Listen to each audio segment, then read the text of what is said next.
What if I told you that one envelope, just one, had the power to shake the very foundations of the British monarchy? What if inside that envelope lay a truth so devastating, so unthinkable, that even a king and his own son turned pale when they read it? That's exactly where this story begins, with DNA results that threaten to rewrite royal history, destroy carefully curated narratives, and leave us all asking a chilling question: who really is Archie Harrison? Before we continue, please hit the like button, subscribe to the channel, and turn on the notification bell for updates. Picture this: a gilded chamber in Buckingham Palace. Heavy velvet curtains drawn to block out the August sun. King Charles pacing back and forth, his face ashen. Prince Harry sitting in silence, his hands trembling, eyes fixed on a single white envelope placed on the table between them. No press cameras, no palace staff, just a father and son staring at the proof that could tear their family apart. The air was thick, suffocating, as though the walls themselves held their breath. And then, finally, that envelope was opened. But before we go deeper into what those results revealed, let's rewind. Because this isn't just about one DNA test. This is about years of whispers, rumors, and unanswered questions that built up to this very moment. Questions that millions around the world have dared to ask, but few have truly explored. Could it really be possible that Archie Harrison, the boy introduced to the world as Prince Harry's firstborn, is not his son? And if so, what does that mean for the future of the monarchy? The truth is, the British royal family has always lived under a microscope. Every glance, every gesture, every offhand remark is dissected by the press and public alike. But within the palace walls, where secrets are guarded more fiercely than crown jewels, the real dramas unfold. Affairs, betrayals, hidden medical records, mysterious disappearances from the public eye. Royal history is littered with scandals. Yet even against that backdrop, nothing compares to the magnitude of what we're about to uncover. Think about it. A monarchy's entire legitimacy depends on bloodlines, on proving that heirs are who they say they are, on the unbroken chain from monarch to child to grandchild. If that chain is fractured, if one link doesn't belong, it throws everything into chaos. And that's precisely why these DNA results are more than just a personal family matter. They are a constitutional crisis waiting to explode. Now, why does this matter right now? Why is this story resurfacing in 2025, years after Archie's birth? Because recently, new legal filings in the United States reignited questions about Archie's paternity. Documents linked to financial disputes and custody matters reportedly hinted at inconsistencies, strange notations, unexplained redactions, whispers of DNA testing done behind closed doors. Suddenly, old rumors were no longer just gossip. They were becoming evidence. And Thomas Markle's own explosive statements, alleging that Meghan once used another name on legal documents, only added fuel to an already raging fire. Ask yourself, have you ever noticed how carefully controlled Meghan and Harry's narrative about Archie has been? The secrecy around his birth, the refusal to follow royal tradition with hospital photos, the carefully staged christening with no press invited. At the time, it seemed like a bold stand for privacy. But in hindsight, doesn't it feel like something more? Almost as if they were hiding something. Almost as if they were protecting a secret they knew couldn't withstand scrutiny. And it wasn't just the public that wondered. Behind palace doors, senior royals reportedly raised their own doubts. Advisors whispered about timelines that didn't add up. Staff noticed odd absences and inconsistencies. Even William, Harry's brother, allegedly questioned the story but was told to keep quiet for the sake of the crown. Silence became the official policy. Until, of course, the silence cracked. Imagine being Harry, growing up your entire life under the shadow of your family name, constantly compared to your brother, constantly searching for your own identity. Then finally, you find love, you start a family, you think you've escaped that pressure, only to be confronted with a doubt so cruel it cuts deeper than any headline could. Imagine holding your son and quietly wondering, is he really mine? It's the kind of torment that can eat a man alive. And according to palace insiders, it did. But Harry wasn't the only one affected. King Charles, too, had everything at stake. For Charles, this wasn't just about a grandson. This was about the continuity of the monarchy he waited his entire life to lead. One scandal can bruise a crown, but a fraudulent heir? That could shatter it. It could call into question the legitimacy of the Windsor line itself. And Charles knew it. That's why, when whispers became louder than denials, he demanded clarity. He demanded the truth in black and white. And the truth came in that envelope. You see, this isn't just a family drama. This is Shakespearean tragedy unfolding in real time. Betrayal, suspicion, power, a kingdom's future hanging in the balance. And that's exactly why you're still here, watching, listening, desperate to know what happened next. Because deep down, you realize this isn't just about Harry and Meghan. It's about trust, about how much of what we're shown in public is real, and how much is a carefully crafted illusion. Now here's the kicker. The palace didn't want you to know any of this. They fought to keep it hidden, buried beneath layers of denial and polished statements. But secrets like these don't stay buried forever. And as you'll see in the coming chapters, once one crack appears, the entire facade begins to crumble. What started as a quiet rumor in palace corridors became a storm that swept across continents, pulling everyone, Harry, Meghan, Charles, even William, into its deadly path. Let me ask you something. If you were Harry, would you even want to know the results? Would you rather live in blissful ignorance, raising a child as your own, or face the brutal truth that your bloodline ends with you? It's a question that doesn't just apply to princes. It applies to all of us. Because at its core, this isn't a royal story, it's a human one. About fathers, sons, love, betrayal, and the lies we tell to protect ourselves. And so, we return to that room. The envelope, the trembling hands, the silence that followed. Because in that silence, a truth was revealed that would change the monarchy forever. A truth so powerful it left both King Charles and Prince Harry pale, speechless, and broken. But what exactly did that envelope say? What words were so damning, so undeniable, that even a king felt powerless in their wake? That's where we pick up next. Because what came after that envelope wasn't relief. It wasn't closure. It was only the beginning of a storm that no one in the royal family was prepared for. A storm that would expose more than anyone could have imagined. And trust me, what comes next will leave you questioning everything you thought you knew about the House of Windsor. What made the palace demand DNA results in the first place? That's the question that has haunted royal watchers for years. Because think about it. No family wants to open Pandora's box unless the whispers have grown too loud, too poisonous, too impossible to ignore.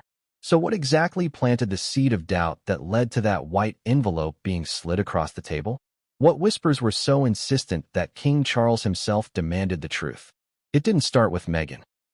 It didn't even start with Archie's birth. No, the storm began quietly, like a rumor carried on the wind through palace corridors. A glance here, a strange comment there, a piece of paperwork that didn't add up. Staff members who'd been trained their entire lives to stay invisible suddenly found themselves whispering in corners, their voices trembling as they asked the unthinkable. What if Archie isn't Harry's? Let's rewind to those early months in 2019. The world was waiting for the traditional royal birth announcement. Hospital steps, photographers lined up, a proud new father cradling his newborn for the first time. But Harry and Meghan did things differently. No photos outside the hospital. No immediate public reveal. Instead, they told the world they'd be introducing Archie on their terms, in their own way, and in their own time. At first, it looked like a modern twist. A couple asserting their right to privacy. But to the palace? To centuries of tradition? It was a red flag. Ask yourself, why break a centuries-old custom unless you had something to hide? Why stage manage every frame, every photo, every word unless the truth couldn't withstand scrutiny? Even the christening raised eyebrows. No press, no open guest list, no clear godparent confirmations. It was secrecy piled on secrecy, and that secrecy became fertile ground for suspicion. And suspicion, once planted, grows like wildfire. Whispers turned into questions. Questions turned into gossip. Gossip became evidence in the eyes of those who wanted to see cracks in the Sussex fairy tale. One palace aide, according to reports, even stumbled upon school enrollment documents where Meghan had allegedly signed with a different surname in the past. It seemed small, meaningless on its own. But when you put it beside odd hospital records, unexplained absences, and Harry's own visible stress, the puzzle pieces began to look unsettling. Here's where the contradiction becomes impossible to ignore. Meghan and Harry built their brand on authenticity. We're real. We're honest. We tell it like it is. And yet, around Archie, nothing ever felt authentic. From his first days, his life was wrapped in secrecy tighter than the crown jewels. And in the vacuum of transparency, suspicion flourished. Even Harry, insiders say, couldn't ignore the gnawing doubt. He'd stare at Archie, look for himself in his son's face, and wonder. Every father looks for that reflection. The same eyes, the same smile, the same quirk of expression. And while the public celebrated Archie as a Windsor, Harry, alone at night, was haunted by the possibility that he wasn't. Imagine that agony. To love a child with every fiber of your being, and yet feel the doubt eroding your heart like acid. Would you be able to sleep at night? Or would you lie awake, replaying every inconsistency, every whisper, every warning from your brother William, and wonder, what if it's true? And then came the breaking point. A single document that changed everything. Some say it was linked to Archie's early medical records. Others whisper it was tied to travel documents, inconsistencies in declared parentage, or even quiet notes exchanged between royal advisors. Whatever it was, it carried enough weight to shatter the palace's fragile silence. Enough weight to send a chill down Charles's spine. Enough weight to make even Harry demand clarity. But there was something else, something that made this even more urgent. The monarchy wasn't just dealing with whispers about paternity. It was dealing with survival. Because at the very same time these doubts were growing, Charles was preparing for the future. Preparing for his reign. Preparing for the moment when every heir, every link in the chain, would come under microscopic scrutiny. The crown couldn't afford a scandal of this magnitude. And so, the demand was made. Proof. Not rumors. Not whispers. Hard, scientific proof. The order was given. The DNA test would be done. Quietly. Discreetly. Away from the public eye. And when the envelope arrived, it wasn't just paper inside. It was dynamite. Dynamite that could obliterate reputations, marriages, and legacies. But here's the twist. Before Charles and Harry ever saw those results, another revelation landed in their laps. A revelation buried in the kind of everyday paperwork no one usually notices. School enrollment papers. Yes, you heard that right. Something as ordinary as school paperwork cracked open the facade. And when palace staff laid eyes on those papers, they noticed something shocking. A name that didn't match. A signature that raised questions. A detail that suggested Meghan had once used another identity in official contexts. Alone, it might have been brushed off as a mistake. But against the backdrop of growing suspicion, it became explosive. Think about that. The monarchy, the most powerful family in Britain, wasn't toppled first by a scandalous photo or a headline in the press. It was toppled by paper. Simple, bureaucratic paper. That's the irony of history. Empires crumble not with swords, but with signatures. So what did those papers really reveal? Why did they trigger a full-scale panic inside Buckingham Palace? And most chilling of all, did those papers hint at a hidden past Meghan never wanted exposed? Because if the rumors are true, then the school enrollment documents weren't just a clerical oddity. They were the spark that lit the fuse. And once lit, nothing could stop the explosion that followed. But here's the thing. That spark wasn't the last. It wasn't even the biggest. Because what happened after those papers surfaced, what happened when Harry, trembling, demanded answers, was far darker, far more shocking, and far more devastating than anyone in that palace could have imagined. And it all began with a confrontation no one saw coming. The first real showdown inside the palace walls. The whispers had grown too loud. The papers had raised too many questions. And Harry, for the first time, was ready to demand the truth, directly from his own family. But what happened in that confrontation would leave scars that could never heal. And what was said in those private chambers would set the stage for the moment the envelope was finally opened. What happens when a prince confronts his own family with the most dangerous question of all? When Harry walked into that private chamber, clutching the doubts that had eaten him alive for months, he wasn't just confronting King Charles. He was confronting centuries of royal tradition, secrecy, and survival instincts. And let's be honest, royals don't take kindly to confrontations, especially when the confrontation threatens to pull the crown itself into scandal. The scene was tense, almost cinematic. Imagine it. Harry's footsteps echoing against marble floors as he marched toward his father's study. his face pale but set with determination. He had spent sleepless nights replaying every inconsistency, every whisper, every odd document that suggested Archie's story wasn't what it seemed. And finally, he was done with silence, done with pretending, done with carrying the weight of a question too heavy for one man to bear. He burst in. Charles was already there, sitting behind his desk, the weight of the monarchy on his shoulders as always. Advisors lingered nearby, their faces tight with unease. They knew what was coming. They'd heard the whispers too, but none of them expected Harry to demand it so bluntly. "I need the truth," Harry reportedly said. No pleasantries, no careful lead-in, just raw desperation. His voice shook, but the conviction behind it was unmistakable. He wasn't asking for gossip. He wasn't asking for rumors. He wanted facts, proof. And the only way to get that proof was with a DNA test. Can you imagine being Charles in that moment? A father listening to his son accuse his wife of deception. A king realizing the stability of his entire reign might hinge on a few drops of blood. How do you even respond to something like that? Deny it? Dismiss it? Or admit you've had the same gnawing doubts? Charles didn't shout. He didn't rage. Instead, those who claimed to have been there say his face drained of color. Silent. Grim. He stared at his son, realizing this wasn't just paranoia. This was a crisis. A crisis that could destroy everything. But here's where the contradictions get fascinating. The monarchy is built on silence. On never complain, never explain. Yet in this moment, silence wasn't enough. Because if Harry was right, if Archie truly wasn't his son, then silence would eventually destroy them all. The press would find out. The people would revolt. The monarchy would collapse under its own lies.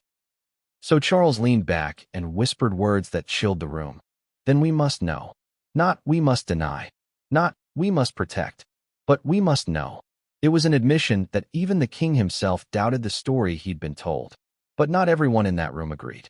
Advisors warned against testing. It will only confirm what we cannot afford to admit, one allegedly cautioned. Better to let rumors die than fan the flames. They argued the monarchy had survived worse. Affairs, abdications, divorces. But Harry wasn't listening. He'd reached the breaking point. He couldn't live another day with doubt eating him alive. And against their advice, Charles gave the order. Imagine the fear in that moment. The unspoken truth that once you test, there's no going back. No plausible deniability. No, he said, she said. Science doesn't lie. And the monarchy was about to put its very survival in science's hands. But Harry wasn't finished. He went further. He accused Meghan directly. He said the secrecy around Archie's birth, the staged photos, the controlled narratives, it all pointed to something being hidden. Can you picture the rage? The pain? To stand in a royal chamber and accuse your own wife of deceiving you about your own child? It's Shakespeare come to life. Charles, caught between roles as father and king, tried to steady the conversation. He urged caution. Think of what you're saying, he warned Harry. But Harry was past caution. He slammed his hand on the desk and demanded action. If you don't help me get the truth, I'll get it myself, he reportedly said. And for Charles, that was the final straw. He couldn't risk Harry going rogue, hiring his own test, and leaking results uncontrollably. The crown had to stay in control of this scandal. And so, in that moment, history shifted. A decision was made that would change everything. The order for a DNA test wasn't whispered. It wasn't suggested. It was commanded. But here's where the twist comes in. Meghan wasn't there that day. She didn't know the confrontation was happening. And when she found out, that's when the story exploded into an entirely new level of chaos. Because if you think Harry's confrontation with Charles was dramatic, wait until you hear what Meghan did when she discovered the truth was closing in. Because her reaction wasn't silence. It wasn't surrender. It was something far more explosive. And it began with a move no one in the palace saw coming. What happens when a woman who has built her entire world on control suddenly realizes the control is slipping away? Meghan wasn't in that palace chamber when Harry and Charles decided to authorize a DNA test. But when word reached her, when she realized the truth was about to be pried open by science, by cold, undeniable results, she reacted in a way that shocked even her closest allies. She didn't crumble. She didn't confess. She fought back. And her counterstrike would leave the palace reeling. Think about it. Meghan had always been a master of the narrative. From Hollywood auditions to royal walkabouts, She knew how to control the camera, how to shape the story. But this wasn't about spin. This was about science. About DNA results that could not be softened with a smile or rewritten with a PR statement. So what do you do when the walls are closing in? When the very foundation of your fairy tale threatens to shatter? You go on the offensive. According to insiders, Meghan's fury was volcanic. She confronted Harry with icy precision, accusing him of betrayal. Imagine the venom in her words. You test your own child? You test me. She framed it not as a question of truth, but as an attack on love. She accused Harry of letting paranoia destroy their family. And here's where the contradiction cuts deep, because while Meghan spoke of love, the palace heard echoes of fear. Fear that the test would expose something she never wanted revealed. Now pause and ask yourself, if you had nothing to hide, wouldn't you welcome the test? Wouldn't you say, let's do it, and let the world see the truth? The fact that Meghan reportedly raged against it, that she tried to block it, only added to suspicion. Silence can be suspicious, but resistance? Resistance screams louder than words. And Meghan didn't just argue with Harry. She took it a step further. She threatened to use her own arsenal. Leaked recordings, letters, conversations she claimed would expose the monarchy's darkest secrets. It was the classic chess move. If you bring me down, I'll take you down with me. And Harry, caught in the middle, found himself torn between two worlds. On one side, his father and the monarchy demanding proof. On the other, his wife warning of nuclear fallout if they dared to proceed. Imagine the torment. Harry's entire life had been defined by conflict, between duty and desire, between family and freedom. But this was the cruelest dilemma yet. Protect his wife and risk living with doubt forever, or pursue the truth and risk losing the only woman who had stood by him against the palace machine. What would you have done in his place? But here's where the story twists even further. Meghan's threats weren't idle. She began quietly moving pieces behind the scenes. Calls to allies in Hollywood. Conversations with sympathetic journalists. Hints dropped in carefully curated interviews. She framed herself as the victim, the misunderstood outsider once again under attack by the cold palace machine. And to the public, it was believable. After all, hadn't we seen the tabloids crucify her for years? Hadn't she already been painted as the villain in the royal fairy tale? But inside the palace, it was war. Advisors saw Meghan's maneuvers not as self-defense, but as blackmail. They warned Charles that the monarchy was now in a dangerous stalemate. On one side, the DNA results. On the other, Meghan's arsenal of secrets. And here's the irony. The very woman they had once welcomed as a modernizer, as a fresh face for the crown, was now being seen as its greatest threat. And Harry? He was unraveling. Those closest to him say he withdrew, caught between icy silence and explosive arguments. One moment, he'd lash out at Charles for doubting him. The next, he'd accuse Meghan of manipulating him. His once fiery defiance turned to exhaustion. You could see it in his face. Haunted, hollow, like a man carrying two worlds on his back. Have you ever been caught between two people you love, forced to choose, knowing whichever choice you make will destroy you? That was Harry's reality. But here's where the tension snapped. Because while Meghan was plotting her counterstrike, while Harry was spiraling in indecision, the palace wasn't waiting. The DNA test had already been ordered. Samples had been collected quietly, discreetly, and the envelope was already on its way. Meghan didn't know. Not at first. She thought her threats might stall the process. That fear of exposure might make Charles back down. But the monarchy doesn't back down when its survival is at stake. It presses forward, silently, ruthlessly. And when Meghan finally realized the envelope was already en route, her fury reached a level no one had ever seen before. She stormed into a private meeting with Charles, demanding answers, demanding that the test be stopped. Eyewitnesses say the room shook with the sheer force of her voice, her words slicing like knives. You're destroying your own son's life, she accused. Charles, calm but unyielding, replied with chilling simplicity. The crown cannot live on lies. It was a line that broke whatever fragile peace remained between them. And that was the moment Meghan realized the game had shifted. This wasn't just about Harry anymore. This was about Charles versus Meghan, the king versus the Duchess. And neither was willing to blink. But the cruelest twist was yet to come. Because while Meghan and Charles locked horns, while Harry drowned in doubt, The test results were already sealed in that envelope, carried not by rumor, not by speculation, but by cold, unyielding science. And when those results were finally opened, they wouldn't just change a family. They would change history. The question wasn't whether the truth would come out. It was how much devastation it would cause along the way. And what came next? What came after Meghan's desperate attempt to seize back control? That would send shockwaves far beyond the palace walls. Because the next step in this story wasn't just confrontation. It was revelation. And the moment the envelope hit the king's desk, nothing, absolutely nothing, would ever be the same. What's more terrifying, the rumor itself, or the moment the rumor becomes proof sealed inside an envelope? For weeks, tension had built like thunderclouds over Buckingham Palace. Meghan had raged, Charles had stood firm, Harry had wavered in torment. But once the DNA samples had been collected, all of that became background noise. Because now, the waiting began. And waiting, as they say, can be the cruelest torture of all. The day the envelope arrived, nothing in the palace felt normal. Staff whispered in corridors, their faces pale with unease. Advisors shuffled papers without reading them, glancing at the clock, at the door, at each other. Even seasoned courtiers. Men and women who had survived royal divorces, abdications, deaths, said they had never felt such dread in the air. Because everyone knew that inside that envelope was more than science. Inside was a truth that could either steady the monarchy or destroy it. Picture it. A plain white envelope, thick and unassuming, carried by hand into the palace under armed security. No seals of gold, no royal crests. Just paper. Ordinary to the eye, extraordinary in consequence. The kind of thing you'd pass over on your desk 100 times a day. Except this one carried the power to obliterate a dynasty. Harry was there when it arrived.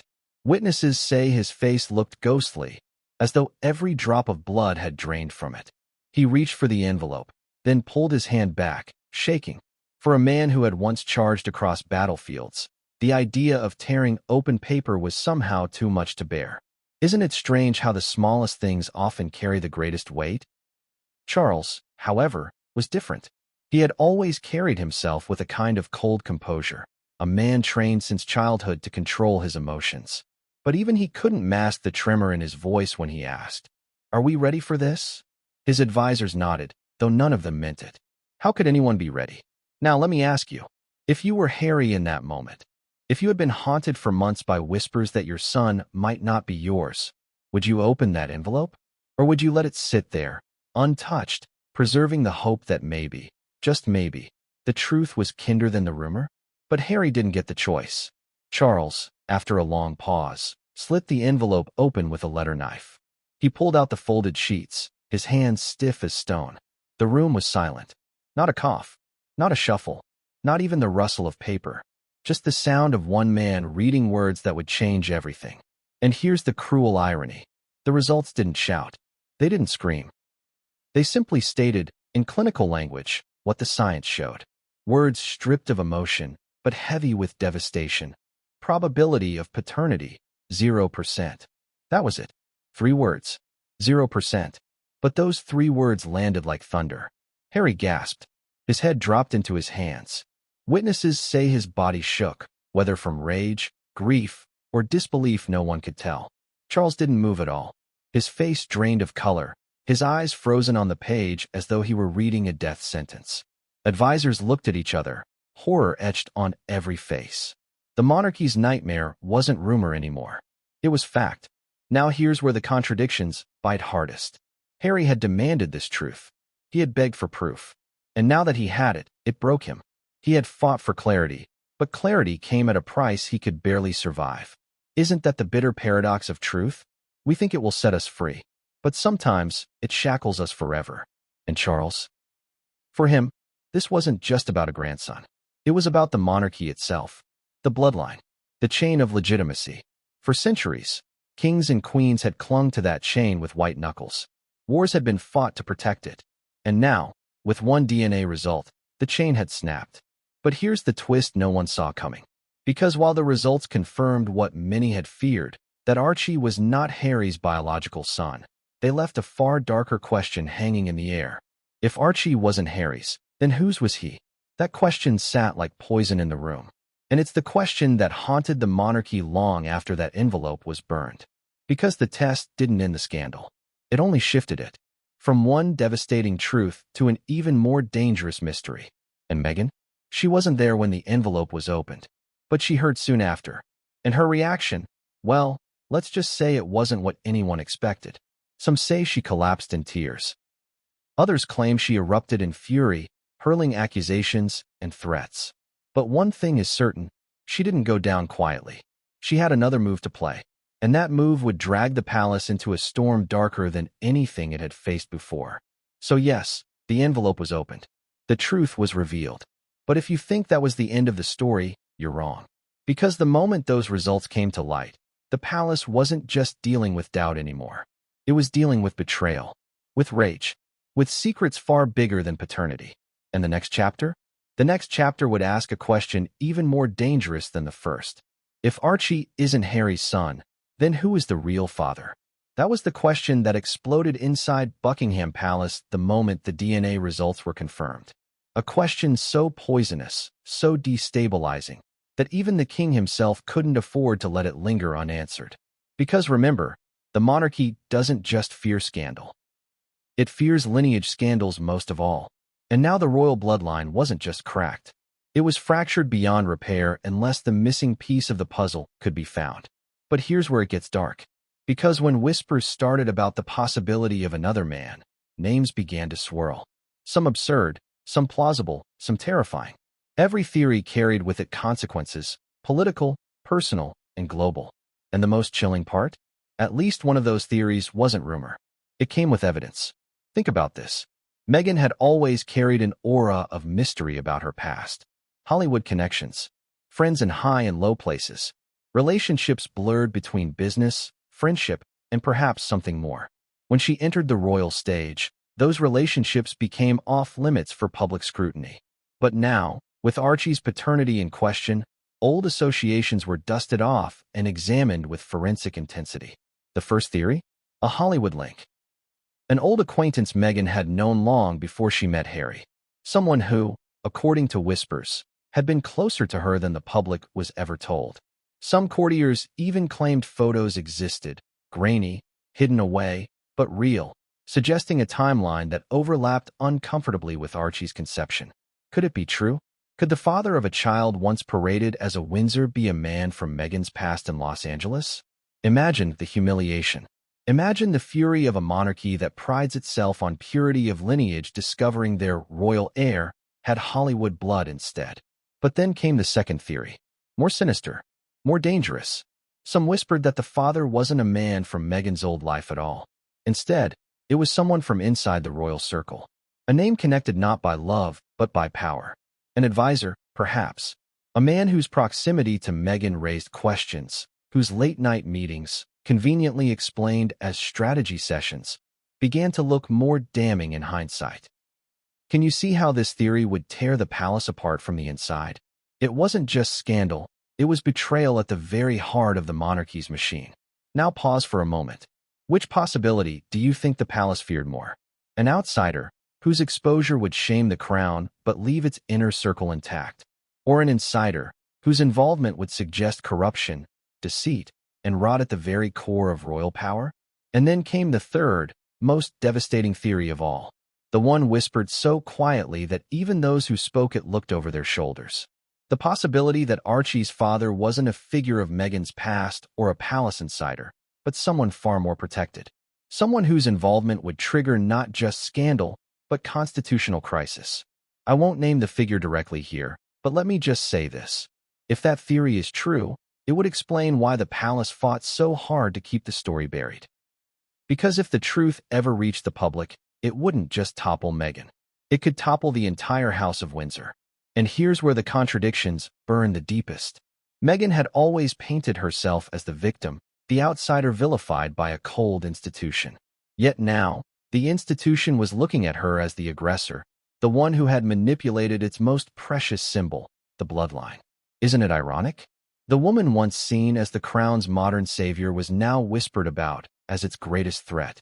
Harry, meanwhile, was unraveling. He wasn't asking whose son Archie was. He was begging not to know. Imagine the torment. To love a child, to raise him, to call him your son, only to be told by science he isn't yours. Would you want to know whose he really is? Or would you rather cling to love and shut your eyes to biology? But Charles wasn't given that luxury. For him, the question wasn't personal. It was existential. Whose child is Archie? Because if the answer involved anyone within the palace walls, the monarchy faced implosion.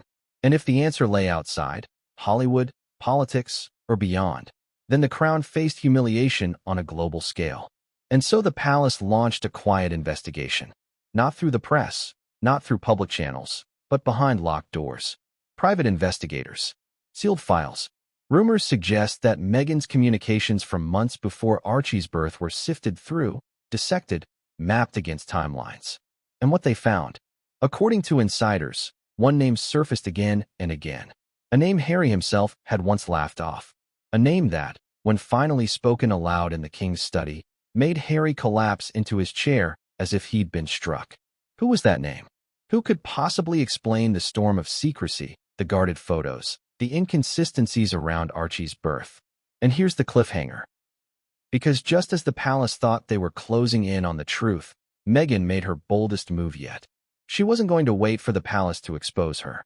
She was going to flip the board, weaponize the chaos, and take control of the narrative once again. What did she do?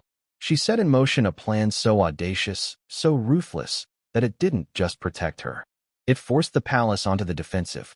What do you do when the walls are closing in and the truth is seconds away from shattering everything you've built? Most people panic. Most people hide. But Meghan? She didn't panic. She didn't hide. She struck first.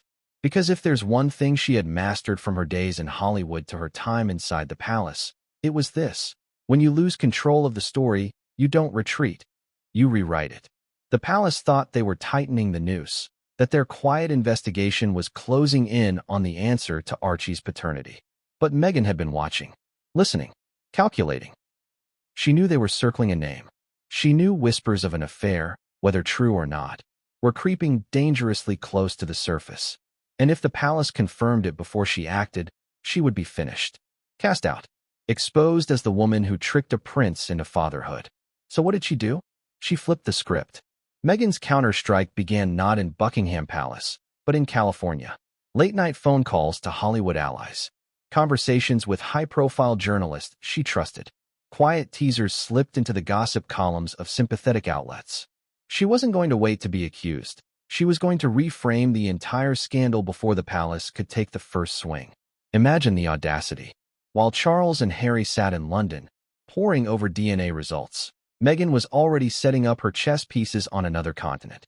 She began hinting that the real scandal wasn't about Archie at all, but about the monarchy itself.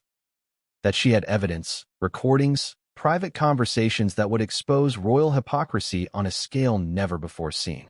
She painted herself as the victim once again, the outsider hounded by a cold, oppressive family desperate to discredit her. And here's the contradiction that made it work. The world believed her. Because hadn't the monarchy already proven ruthless? Hadn't Diana been hunted, cornered, destroyed by the same machine? Meghan's story, whether true or not, fit perfectly into a narrative the world already suspected. And that was her weapon. She didn't have to prove she was innocent.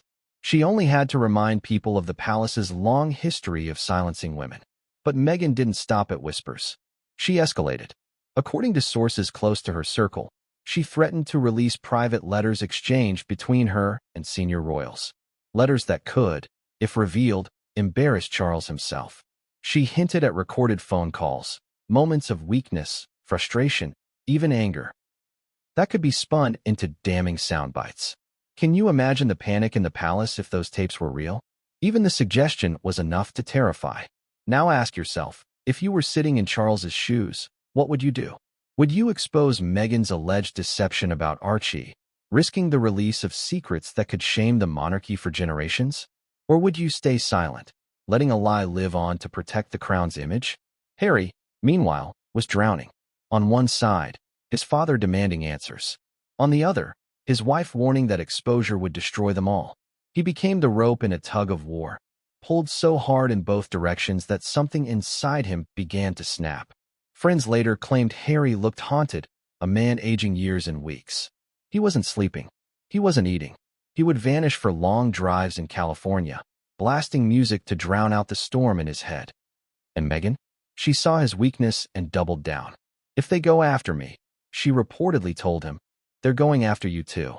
They'll destroy us both." It was no longer about Archie. It was about survival. A scorched earth strategy.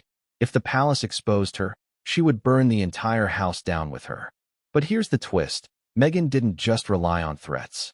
She began crafting an alternative narrative so detailed, so emotionally manipulative, that even if the DNA truth came out, she could spin it into a story of palace cruelty. She rehearsed her lines for sympathetic interviews. She drafted statements painting herself as a mother protecting her son from an archaic, racist institution. She prepared to weaponize public sympathy, turning herself from alleged deceiver into martyr. And the palace knew it. They could feel the trap tightening. If they exposed her, she'd go nuclear. If they stayed silent, the truth would rot them from the inside. Either way, the monarchy was trapped in Meghan's game. Isn't it remarkable? A single woman with no royal blood, no centuries-old institution behind her, was suddenly dictating terms to the crown itself. But this is where the story takes its sharpest, most painful turn.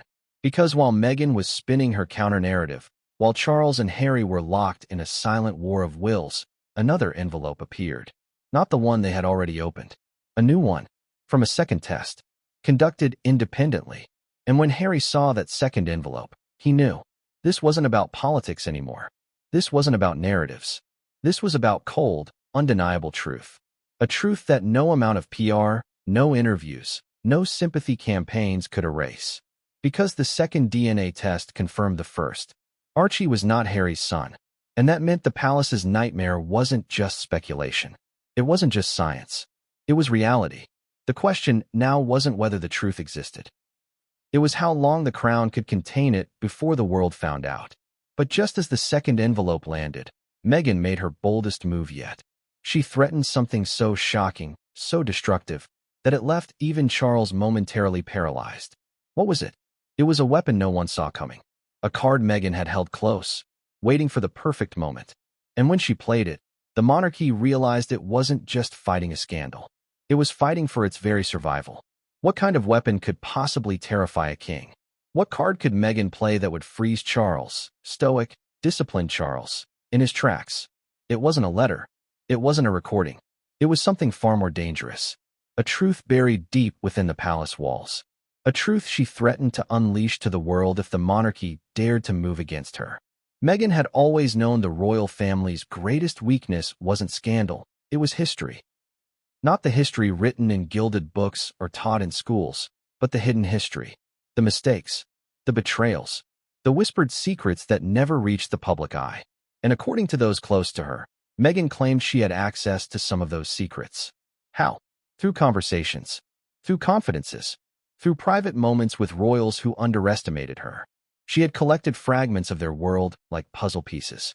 And now, she threatened to piece them together into a bombshell that could detonate across the globe. Imagine the panic in that moment. Charles holding the second DNA result in one hand, cold and clinical, confirming Archie was not Harry's son. And Meghan standing across from him, her voice sharp, her words measured. "If you expose me, I'll expose you. I'll expose everything." Now pause and ask yourself, if someone cornered you like that, if they held your darkest secrets over your head, would you fight back? Or would you freeze, calculating the cost of a single mistake? Charles didn't yell. He didn't argue. Witnesses say he simply stared at her, his face carved from stone. He understood the gravity. He knew the crown couldn't risk a war of leaks, not when its survival rested on the illusion of dignity. But Harry? Harry broke. Harry erupted, torn between rage and despair. He accused Meghan of manipulation, of blackmailing his own family. "Is any of this real?" he reportedly shouted. Was any of this ever real? His words cut through the room like shards of glass. But Meghan didn't flinch. She stood her ground, staring at him as though she'd been preparing for this very moment her entire life. And here's the cruel irony. Meghan wasn't bluffing. She didn't need to release documents or recordings to damage the monarchy. All she needed was her voice. One interview. One sit-down with a global network, framed in tears and conviction, could send shockwaves through every corner of the world. The palace knew it, Harry knew it, and Meghan knew it, so she held the weapon close. "If you try to erase me," she told them, "I'll make sure the world sees you for what you really are." Think about the contradictions here. The monarchy, with centuries of power behind it, suddenly cornered by one woman.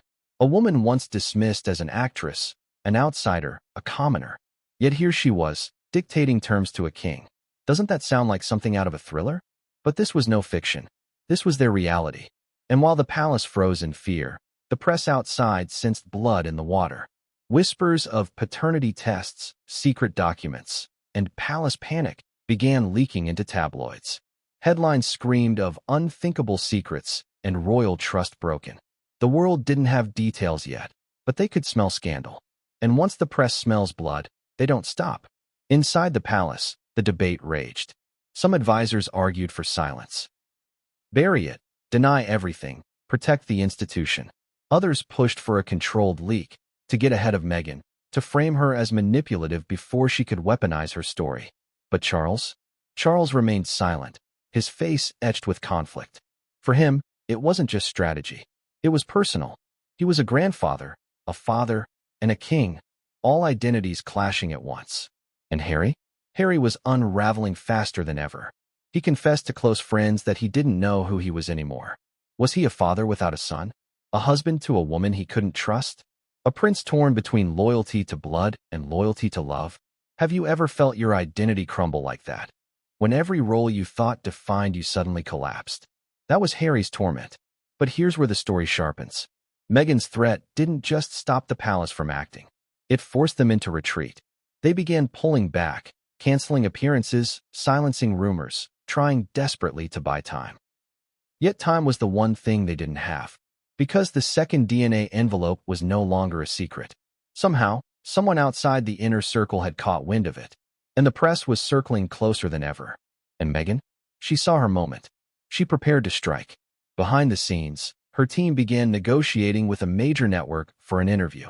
Bigger than Oprah, bigger than anything before. A sit-down where she promised to tell her truth. The timing was no coincidence. She knew the palace was cornered. She knew Charles couldn't risk calling her bluff. And here's the cliffhanger. Just as Meghan finalized her plans for this explosive reveal, a new player entered the game. A figure who had been silent until now. A figure whose presence changed everything. Because William, Harry's brother, decided he could no longer stand by. And when William entered the battlefield, the fight turned from scandal to war. What happens when the brother you've spent your whole life at odds with suddenly steps into the battlefield? When William finally decided he could no longer stay silent, the dynamic of the entire scandal shifted. Until then, the war had been between Meghan and Charles, with Harry trapped helplessly in the middle. But William's entrance added a new dimension, one the palace had been both fearing and waiting for. Because William wasn't just Harry's brother. He was the heir, the future king, and when he spoke, his words carried the weight of destiny. Imagine it. Behind closed doors, in one of the palace's most secure rooms, William confronting his younger brother. No cameras, no press, just two princes, face to face, separated not only by scandal, but by years of rivalry, pain, and unspoken resentment. Witnesses say William didn't waste time with pleasantries. He leaned in, his voice low but sharp, and said the words that pierced Harry's soul. "I told you this would happen." Now let me ask you, have you ever been warned by someone, ignored them, and then lived to see their warning come true? Imagine the humiliation, the fury, the guilt. That was Harry's torment in that moment. Because William had cautioned him from the beginning. He had warned that Meghan wasn't what she seemed. He had begged Harry to slow down before marrying her. And now, with DNA tests and scandal erupting, William's warnings had come full circle. But here's the twist. William didn't just confront Harry with "I told you so." He came armed with a plan. A ruthless, strategic plan designed not to protect Meghan, not to protect Harry, but to protect the monarchy itself. For William, the crown came first. Always. And in his mind, if that meant sacrificing his brother to preserve it, so be it. Think of the contradiction here. Two brothers raised under the same roof, bound by grief after losing their mother, once inseparable. And yet now, in the face of scandal, they weren't allies. They were adversaries. William's loyalty was to the crown. Harry's was to his heart, and those loyalties were tearing them apart. So what was William's plan? According to insiders, he pushed for immediate containment. The palace, he argued, needed to move swiftly and publicly. They needed to get ahead of Meghan's threats, expose the truth themselves, and frame Meghan as the villain before she could weaponize her narrative. If we wait, William warned, we lose. If we act now, we control the story. But Harry recoiled. To him, William's plan wasn't strategy, it was betrayal. Exposing Meghan meant exposing Archie. It meant branding his son, innocent in all of this, as a child without royal blood. And Harry, despite his doubts, still loved Archie as his own. Would you be able to condemn a child you've raised as your son, even if science told you otherwise? Harry couldn't. And so, the brothers clashed. Voices raised. Accusations hurled. William accused Harry of weakness, of letting Meghan manipulate him. Harry accused William of cruelty, of caring more about the crown than his family. The confrontation reportedly grew so heated that advisors had to physically separate them. Imagine the symbolism. Two heirs of Diana, the brothers who once walked side by side behind their mother's coffin, now being dragged apart while shouting over a child's identity. But William didn't stop there. He took his fury straight to Charles. He accused his father of hesitating, of letting Meghan's threats paralyze the crown. You are the king, William reportedly snapped. Act like it. His words weren't just criticism, they were a challenge. A son telling his father that leadership demanded sacrifice. That silence was weakness. And Charles? He sat in silence, the weight of his reign pressing down harder than ever. Imagine the agony of being caught between your sons, one demanding action, the other begging for mercy. One heir to the throne, the other your troubled youngest. Which would you choose? Now here's where the contradictions deepen. William was right. Silence would kill the monarchy. But Harry was also right. Exposure would destroy his family. And Charles? Charles was torn between king and father, duty and love. Have you ever been trapped in a decision where every option meant devastation? That was Charles's nightmare. Meanwhile, Meghan watched from the sidelines, calculating. William's entry into the battle didn't scare her, it fueled her. Because she knew William's loyalty wasn't to Harry. It was to the crown. And if William pushed too hard, if he forced Harry into a corner, Harry might finally snap. And when Harry snaps, he doesn't just lash out privately. He speaks. Publicly. Raw. Emotional. Damaging. And Meghan knew how to use that. She began whispering into Harry's ear, reminding him of old wounds, of William's arrogance, of the years of being treated as the spare. She painted William not as a brother, but as an enemy. And the more Harry believed it, the more isolated he became. Isn't it chilling how easily resentment can be weaponized? But William wasn't just whispering either. Behind the scenes, he was rallying allies. Senior courtiers, legal advisors, even trusted journalists. He was preparing the palace machinery for a strike. The kind of strike that could end Meghan's narrative once and for all. And here's the cliffhanger. Just as William's plan was gaining momentum, just as Meghan's counter-strategy was pushing Harry deeper into her corner, a leak emerged. Not from Meghan, not from the palace, from someone else entirely. A single headline appeared in the press. One line that sent shockwaves around the world. Archie's DNA results questioned. Palace in crisis.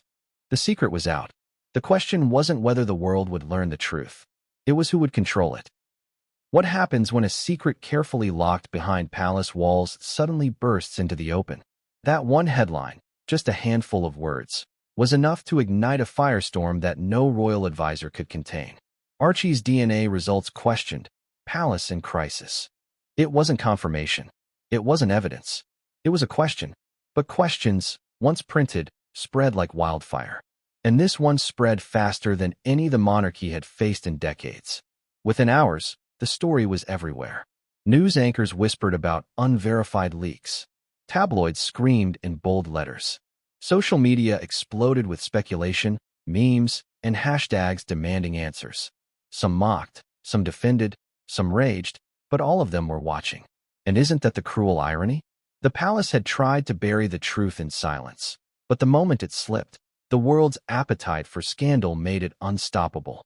Inside Buckingham Palace, panic reigned. Phones rang nonstop. Advisors barked orders.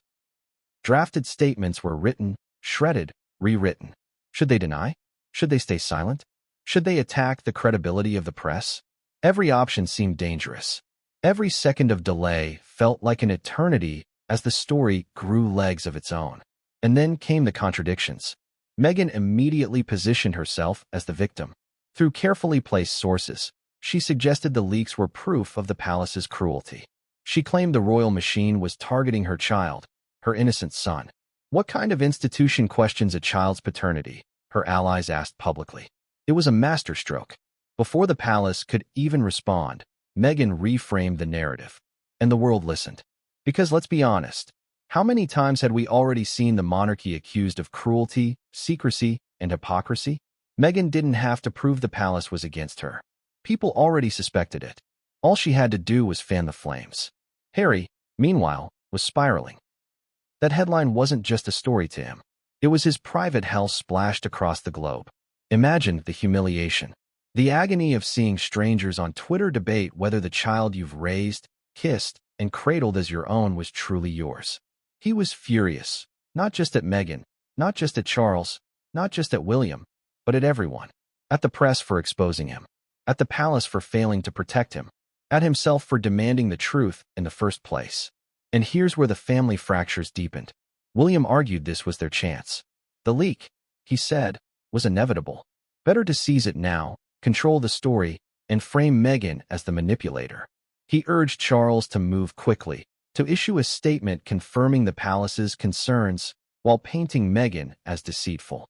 But Charles hesitated. He knew once the monarchy confirmed the scandal, there was no turning back. We are not destroying a child to save ourselves, he reportedly said. But was that hesitation noble? Or cowardly? Ask yourself. If you were the king, would you sacrifice your grandson's reputation to save the monarchy? Or would you risk the monarchy itself to protect one child? Meghan, however, didn't wait. Within days of the headline, whispers of an interview began to surface. A major reveal was coming, teased by Meghan's allies in the press. She would sit down with a respected journalist. She would tell her truth, and she would accuse the palace of orchestrating a smear campaign against her family. The timing was no coincidence.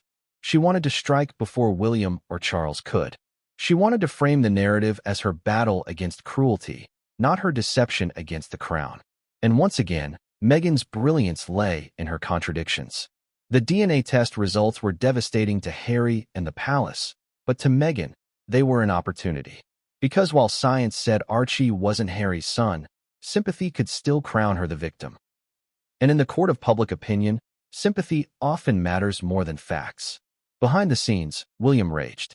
He accused Meghan of playing the victim while she blackmailed the crown. He accused Harry of weakness for letting her lead the charge. If you won't protect the monarchy, he reportedly shouted, then I will. For William, this was no longer about family. It was about survival of the crown. And survival required ruthlessness. Harry, broken, lashed back.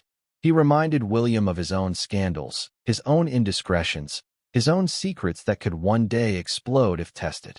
The brothers' fight wasn't just about Meghan anymore. It was about everything. Years of resentment boiled over, childhood wounds, Diana's death, the endless comparisons. The DNA scandal was only the spark. The explosion had been waiting for years. And Charles? Charles sat in silence, watching his sons tear each other apart. Imagine the agony of seeing your family, your bloodline, fracture in front of you while the world watched, hungry for more. He had waited his entire life to wear the crown, only to realize that it might crumble on his head before he could secure it. But here's the twist. While the palace debated, while the brothers fought, while Meghan prepared her interview, another leak hit the press. Not from Meghan, not from Harry, from someone inside the palace itself. A staffer, perhaps, or an advisor. A single line slipped to a journalist. The DNA results show a probability of paternity, 0%. It was no longer speculation, no longer rumor. The world had numbers. Cold, clinical numbers. 0%. And with that, the palace lost control completely. The question now wasn't whether the scandal would explode. It already had. The question was what Meghan would do next, and how the monarchy would fight back when the entire world was demanding answers. Because Meghan's interview was no longer just a counterstrike. It was about to become the most watched royal confession since Diana's Panorama.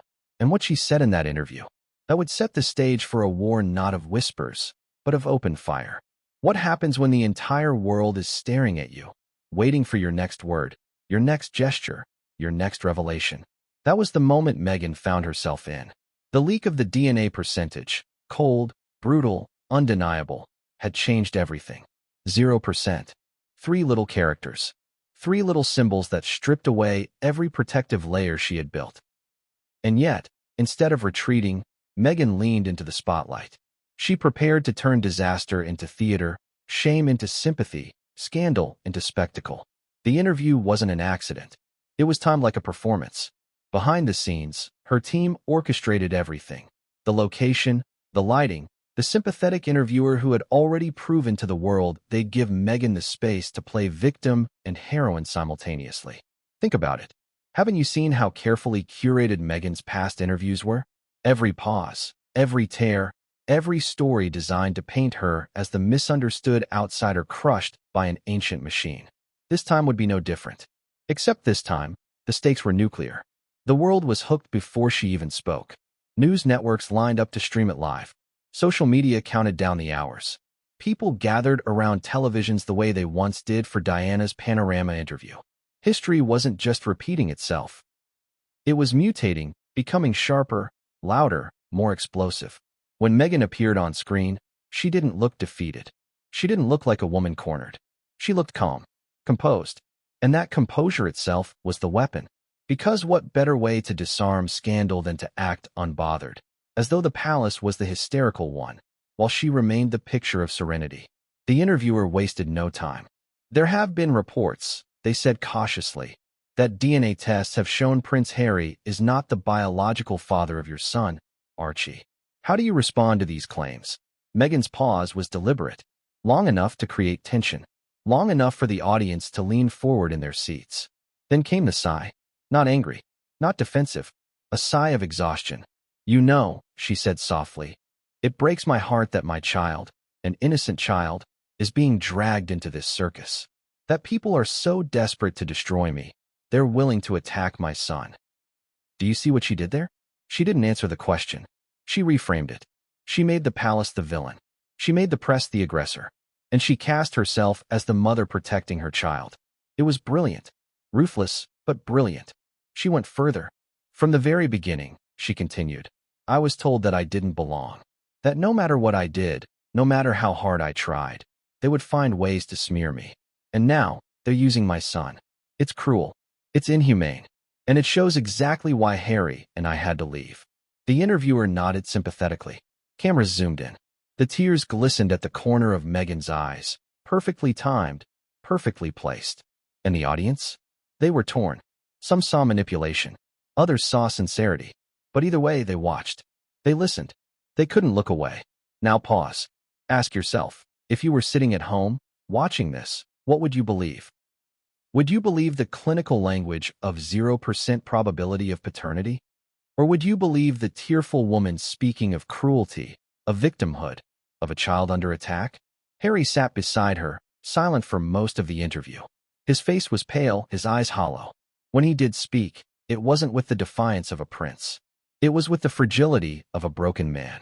I will always protect my son, he said quietly. No matter what anyone says. He is my son. Those words cut deeper than any DNA result. Because they weren't about science. They were about love. And in that moment, Harry's denial wasn't just protection. It was survival. To admit otherwise would mean admitting his marriage, his fatherhood, his entire identity had been built on a lie. So he chose love over truth. Or perhaps, denial over reality. But either way, the world saw a man torn apart. The palace, meanwhile, was furious. William reportedly raged at the interview, slamming his fist against the table, demanding that Charles act. She's winning, he shouted.